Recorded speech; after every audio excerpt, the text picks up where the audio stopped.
our country will be bigger, better, bolder. It's an election fight that looks much different than when it began nearly 2 years ago to the day. America's comeback starts right now. Former President Donald Trump locked in the Republican nomination with ease, defeating a parade of challengers and battling a slew of legal cases. That is 34 felony counts here, all guilty verdicts. This is unprecedented for a former American president to be criminally convicted. This was a rigged, disgraceful trial. His supporters undeterred, believing Trump could best tackle the economy and immigration. I'm the only one in history who got indicted and my numbers went up.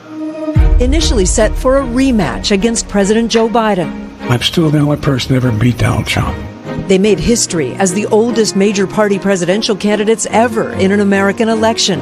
A concern for voters and whispers about Biden's mental fitness soon grew louder. The special counsel referred to the president as a, quote, sympathetic, well-meaning, and elderly man with a poor memory. My memory is fine. But that first presidential debate in June set off 3 weeks of unprecedented political upheaval. Look, if we finally beat Medicare. This night got off to a tough start for President Biden. I think it's a legitimate question to say, is this an episode or is this a condition? Calls for Biden to suspend his re-election campaign were sidelined by an unthinkable twist. This is an NBC News special report. Take a look at what happened.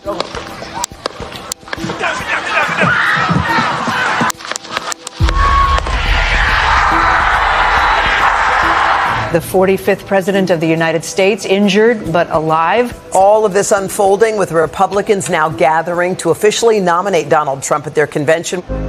With his ear bandaged, the former president making an emotional entrance just 2 days after the attempt on his life.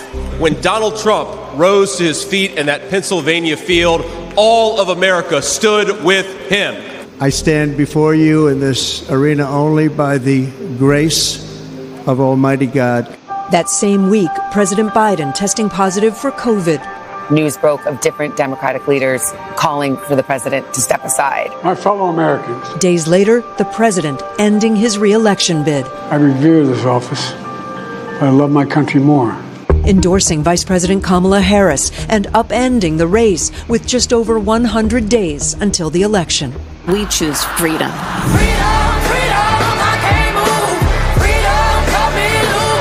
Democrats quickly energized by their first female nominee of Black and Indian descent. Harris showing strength on the issues of abortion rights and protecting democracy. Ours is a fight for the future. Trump pivoting to his new opponent. I didn't know she was black until a number of years ago when she happened to turn black. A convention coronation in August. Kamala Harris is going to stand up and fight for your freedom to live the life that you want to lead. I accept your nomination to be President of the United States of America. Trump and Harris would meet for the first time in their only debate.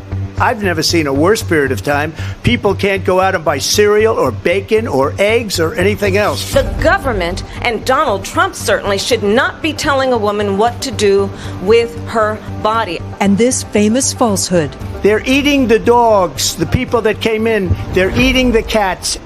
The vice presidential debate striking a different tone. I agree with a lot of what Senator Vance said about what's happening. And I think that Governor Walz and I actually probably agreed. But the dangers of our nation's divisiveness still on display. The FBI says there has been another possible attempt on former President Trump's life. By fall, the critical battleground blitz amid one of the closest presidential races ever. I'm a gun owner. Tim Walz is a gun. I did not know that. If somebody breaks in my house, they're getting shot. I think the bigger problem is the enemy from within. The razor-thin margin bringing out bold-faced names. Vice President Kamala Harris. President Trump must win.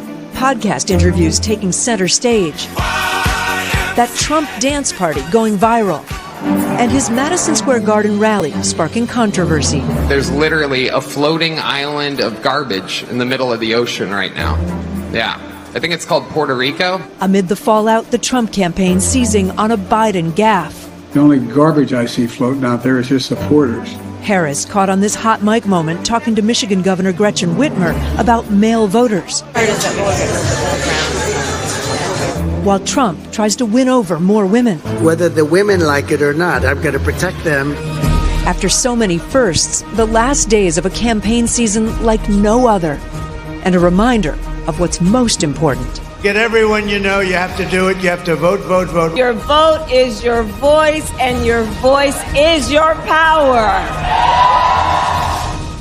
Also unprecedented this election, the early voter turnout. I know you guys have talked about it. According to our NBC News tracker, more than 79 million Americans have voted by mail or in person before today even started. Key swing states like Georgia, North Carolina, smashing records for early voting, guys.